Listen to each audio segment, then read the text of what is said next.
Tonight, we'll be in God's house with God's people. Amen. I look forward to coming to church. It's been a hard Monday, Tuesday, and Wednesday. We've been running, or I've been running, and about to run out of gas. Amen. But anyway, back in the book of Hebrews. Hebrews is one of these books that's written to the strangers that are scattered. I thank God that over in 2 Peter, Peter referenced Paul. He said, our brother Paul has written unto you another epistle, and that's what you're reading tonight. Reason I mention that again, I want you to look at verse number 5. We're going to deal with just part of it.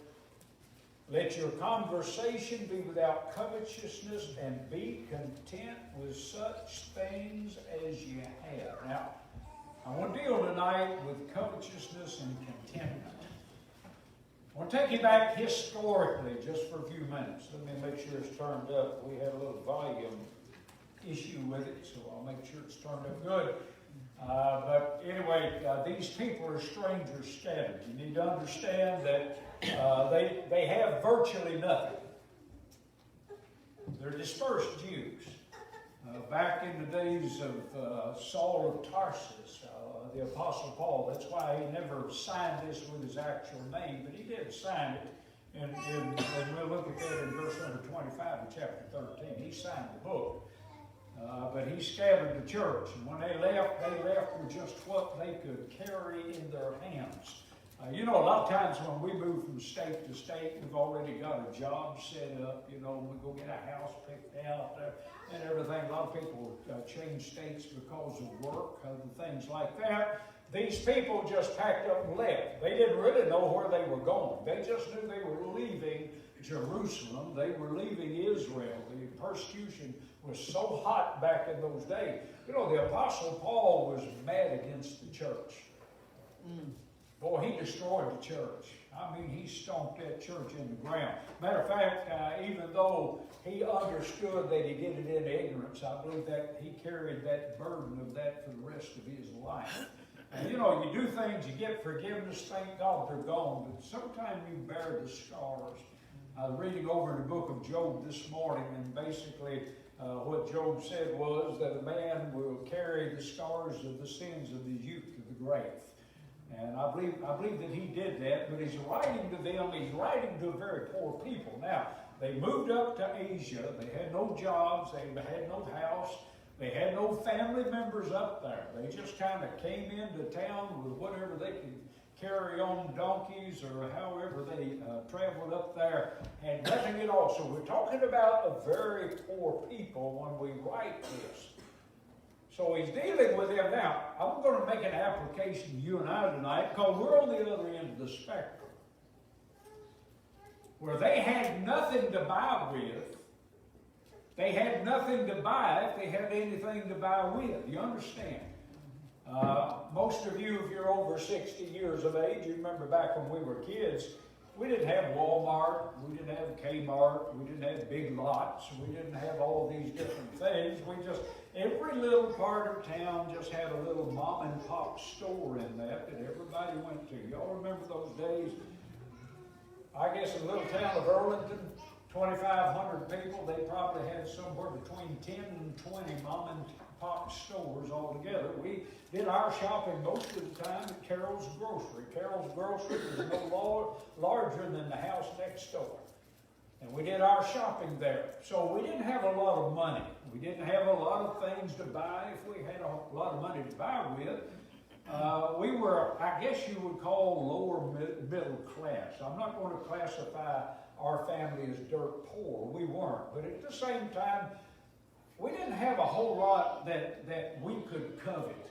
But I remember as a little boy, Mom would get these Sears catalogs and Penny's catalogs years ago, and I'd flip over to the back because they had the toys. Anybody remember those pages over there? And I look at the little army figures, they had the little army soldiers, little rubber and plastic things, boy, and I'd sit there in my mind and play war. Boy, I've always liked the military. I always enjoyed that. I still do. But at the same time, I thought about this. We didn't have a lot to covet.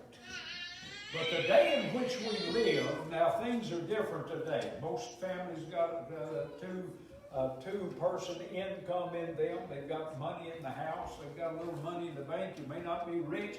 Got Wally World down here. Isn't it nice just to go walk around the store? How many like to shop? Come on, I tell you, I do. I go back there to where they got the tools and the hardware and all that type of stuff. Look, I love Harbor Freight. Up in Greenville, I like Tool World. I used to like Sears. I'd go up there, and Barbara, she'd start shopping, and I'd just tell her I'd hit the escalator. I said, you know where to find me if you need me.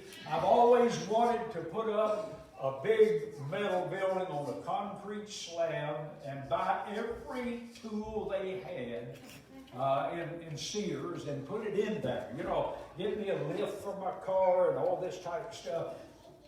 We live in days to where we can look around and, boy, we can see things everywhere that we'd like to have. We just live in that day. But he's writing to a very poor people. Why? He used the word covet. Not just something that you lust for, and I'm not using lust in the wrong word, but you know, the Bible said, love not the world, neither the things that are in the world. If any man love the world, the love of the Father is not in him. He talked about the lust of the eye, the lust of the flesh, and then the pride of life. Now, those two words, that lust means an inordinate desire for something. All right, he's talking to a people about coveting. The main use of the word covet, it means to wish for earnestly. But it also means an inordinate desire for something that belongs to somebody else.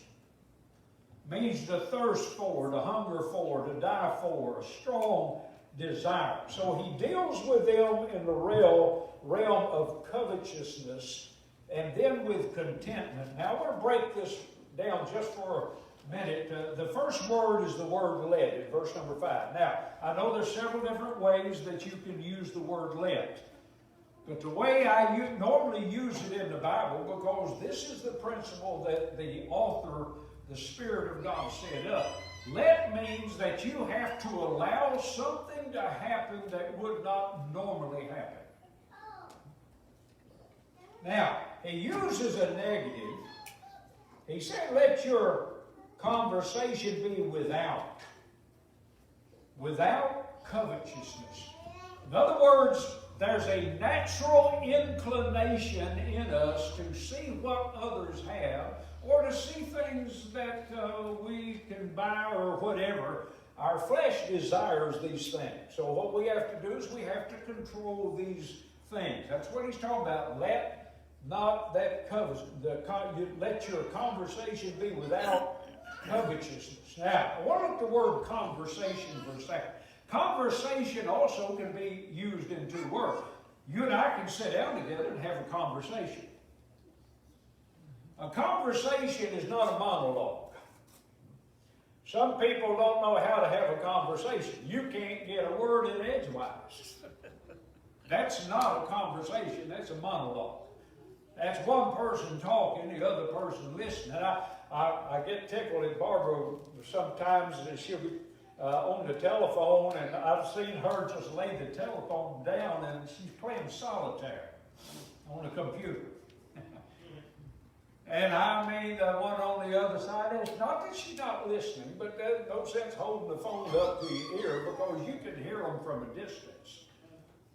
And then when you hear them, you can't get a word in. I mean, just on and on and on and on. And it's what we call a monologue. One person talking, one of them listening. Now, a conversation is different. A conversation is a back and forth. It's not talking at somebody. It's not talking to somebody. It's talking with somebody. You understand what a conversation is? It's a two-way thing. Sometimes, hey, I have told people before, you know, you're not talking with somebody, you're talking to somebody, or you're talking at somebody.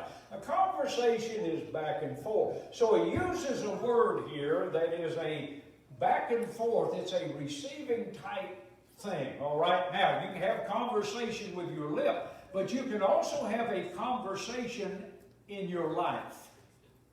I believe that's what he's talking about here. A lot of times when the Bible talks about a conversation, let not your conversation, or he's talking about your manner of life.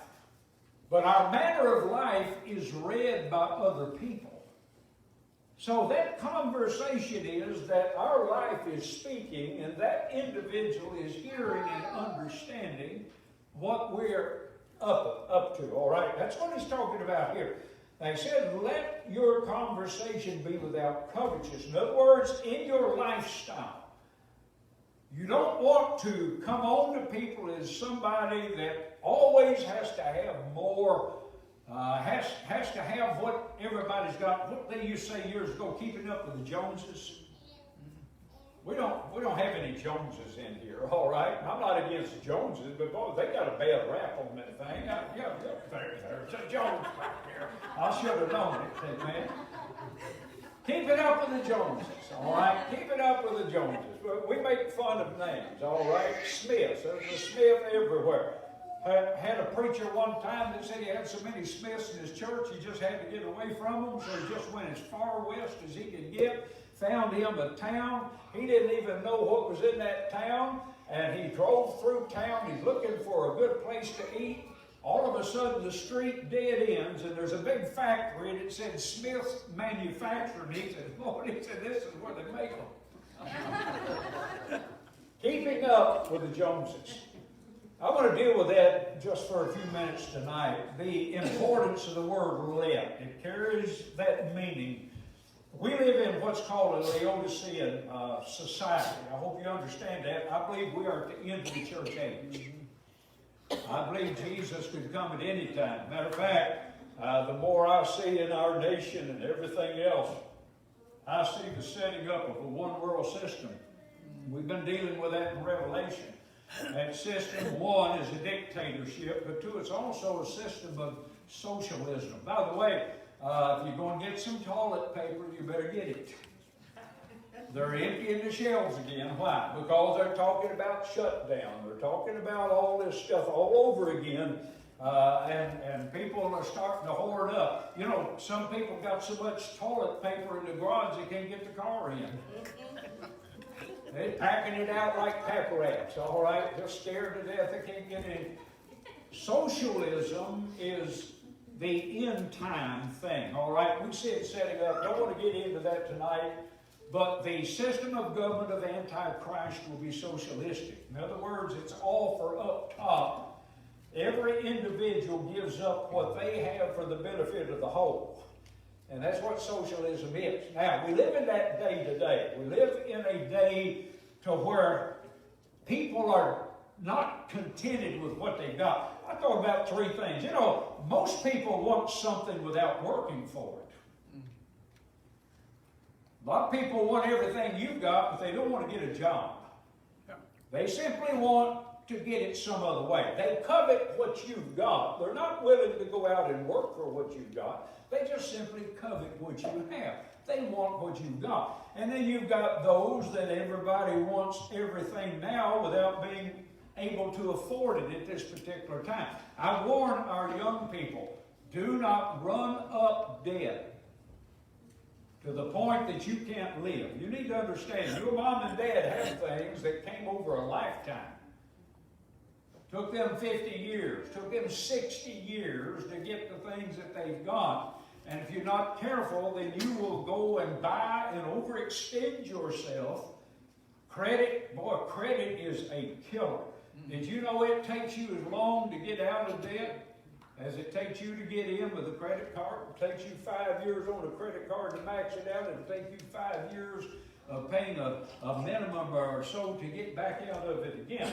So you find people that are buying things that they can't afford right now.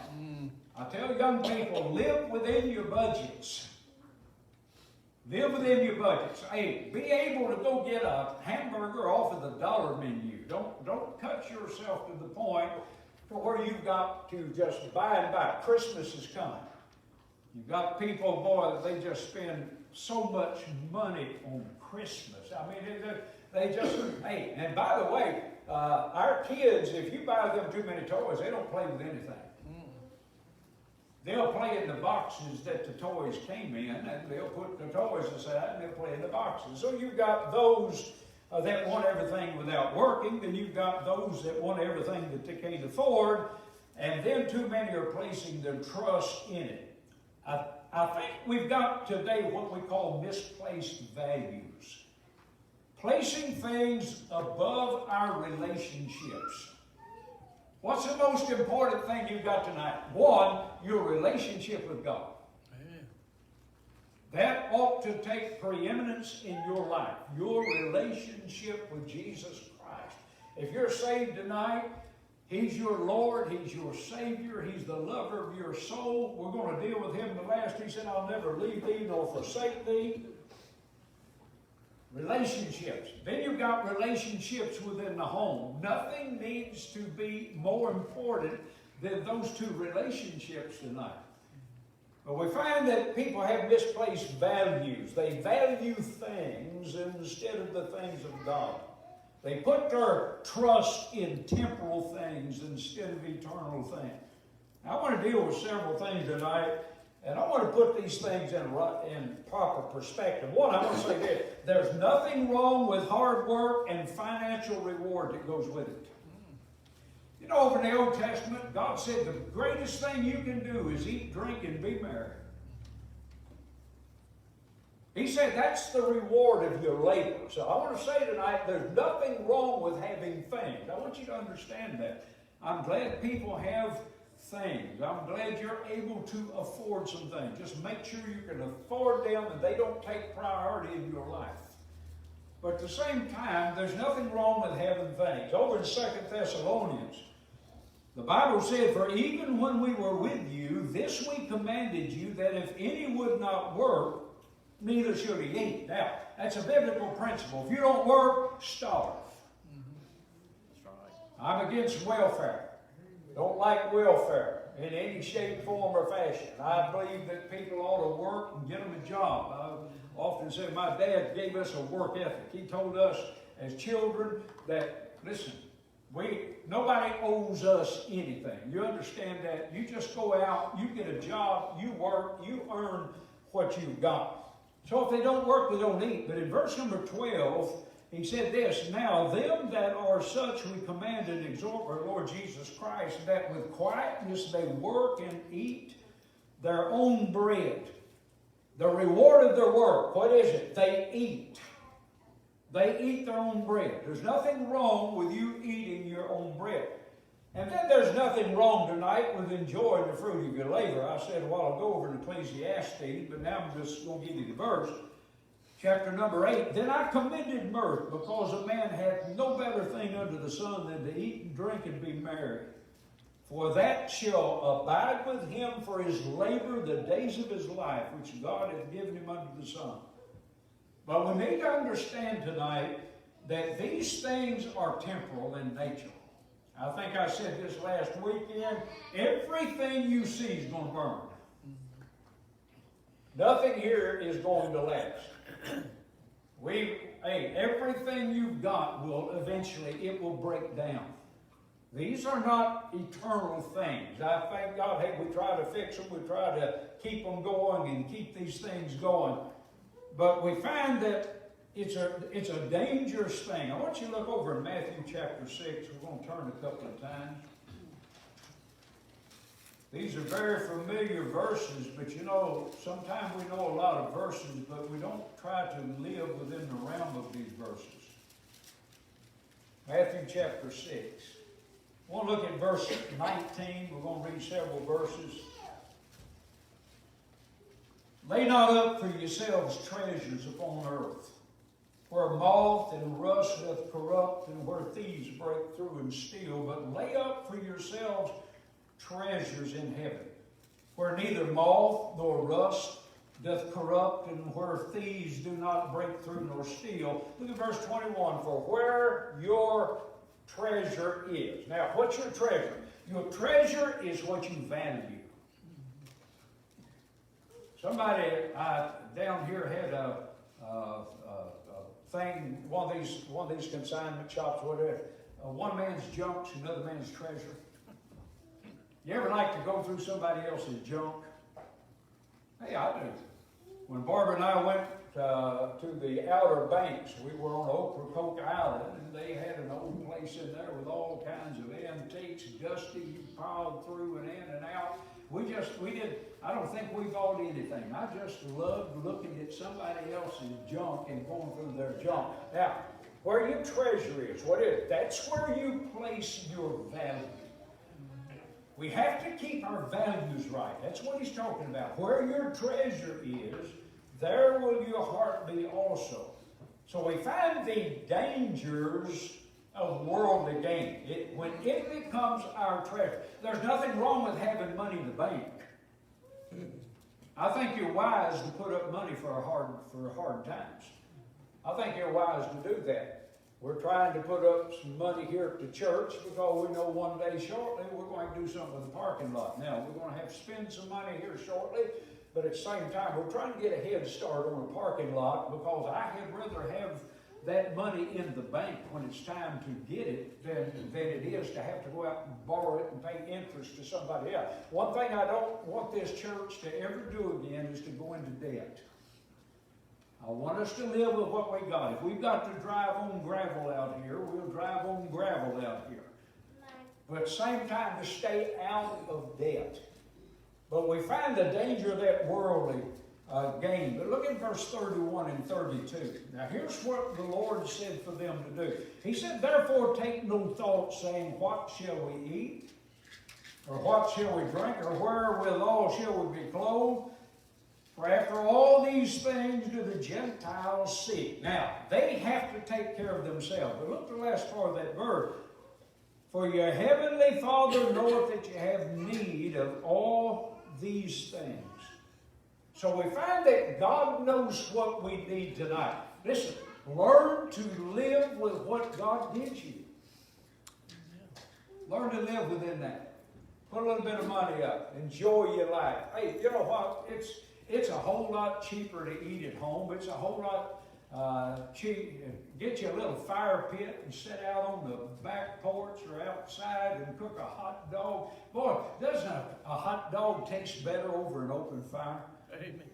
Man, we used to camp all the time, and we'd take bacon, and we'd take these real cheap cans of biscuits and eggs, and we'd fry up that bacon, and then we would fry up the biscuits. We'd take those cheap biscuits and flatten them out about that big around and real thin, put them in that grease and fry those things up, brown on both sides of those eggs. Listen, food just tastes a whole lot better out there.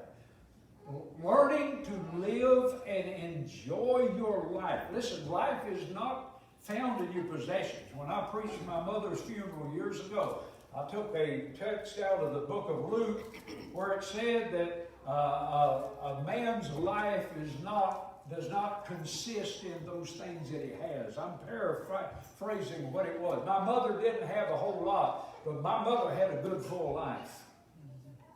So we find the deception of worldly gains. They deceive. Over in the book of Luke, a man said, I'll pull down my barns and build greater. I never could understand what he was doing until I thought one day, a bigger barn looks better than small barns. Instead of just building another barn, he tore down what he had and he built bigger barns. The duration of worldly gain. Over in Proverbs 23 says, eat thou not bread of him that hath an evil eye, neither desire thou his dainty meats. Riches go much quicker than they come, and fortunes are lost overnight. Back in 1929, millionaires were jumping out of the windows of high-story buildings because their treasure was gone. When I think of them, I think of old Scrooge in the old Donald Duck cartoons, old Uncle Scrooge in there throwing his money up in the air and playing with his gold and all of that type thing. We find the destruction over in 1 Timothy. Listen what he said. But they that will be rich fall into temptation and a snare and in many foolish and hurtful lusts which drown men in destruction and perdition. Now, 1 Timothy is written to a preacher. One of the most dangerous things that a preacher can do is get his eyes on finances. Get his eyes on things. But he ended up saying this, for the love of money is the root of all evil. Not money. We understand that tonight. Money is amoral. It has no morality until you give it morality. TV set has no morality. A computer has no morality. A radio has no morality. Cell phone has no morality. We have to give these things morality. You understand what I'm saying? They can be used for right. I choose to use a lot of tools today that, listen, they help me out. They aid me. I do most of my studying on a laptop computer. I can look up something so fast it'll make your head swim, all right? I enjoy studying. I was studying for Sunday night this morning, getting ready to start the studying for the following Sunday night. I'm going to deal with the sixth seal on Sunday night. I got so involved in that, time just flew. I think it was yesterday morning. Time just flew. Got tied up in that. But we find it's easy to hurt. Now, the Bible said godliness with contentment is great gain. I believe tonight that we need to live a godly life and not a life of desiring other things. We need to be very, very careful with how we consider what God has given us. Listen, contentment, what is that? Contentment is when you are satisfied with what God has given to you personally. I live very well. Most of you live very well. I thank God for that. Hey, we had salmon stew for supper tonight. Crackling cornbread. Hot peppers. Miss Marty gave me some peppers that lit me up. She gave me jalapenos. I sat there and I can bite those jalapenos and chew them up and not paying attention. She gave me some banana peppers that will light up your life. And I took a bite of that banana pepper and I started grabbing something to drink. Amen. Hey, contentment with things that you've got. Hey, spend time with your family. Spend time serving the Lord. Spend time doing these things. Be content. That's what he's talking to them about over here in the book of Hebrews. He said, let your conversation be without covetousness. Your manner of life. Don't have to have everything that your neighbor's got. I thank God my neighbor's got all kinds of toys over there. He's got 2 brand new 4-wheelers. 2 of them. Boy, ain't that a blessing, man. I watch them fly up and down the road. You got grandkids come in, and boy, you got to watch them on Raven Road, son. I mean, they fly up and down the road. You got all of these toys over there, but I always kind of get his goat. He works a job and I don't, so I can mow the grass anytime I want to mow the grass. And every time I mow the grass, he feels like he's got to mow the grass too. And I'll be out there mowing and he comes in and it gets the sun going down and there he gets out there on his tractor and he tries to mow as much as he can. He got a mowing machine on the back of that tractor and he gets out and start trimming. I can see him looking across that road and his eyes are red. But contentment. Learn to be content. He said, and be content with such things as you have. The importance tonight of one, living within your income. Realizing there's nothing wrong with having things. But if you've got to go out and borrow money to buy all of your toys, somewhere down the road you're going to get in trouble. You never know in our economy when you get laid off. I thank God for unemployment, but unemployment's not anywhere near what you make on a job. It just won't pay the bills. I thank God tonight that God's been good to us, and I don't want to look at my neighbor's things and ever desire anything that he's got. When I go to Walmart, when I go to Sears, usually I come out empty. Barbara said, why don't you buy this or why don't you buy that? And I always tell her, if I buy it, I've got to use it. If I don't have it, I can't do the job. All right? So that's just the way it is. But he's writing to a poor people that had their eyes evidently on other things and weren't content with what they were. Listen, God was taking care of these people. God was feeding them, God was leading them, God was taking care of them every step of the way, and they were evidently had their eyes on other things. So he said, you just be content with such things as you have. Learn to be content. Whatever you got enough, if you've got enough, you've got enough. Amen. Let's stand tonight and we'll have an invitation. If you need to come tonight, you can come. Just want to look at that for a moment. Contentment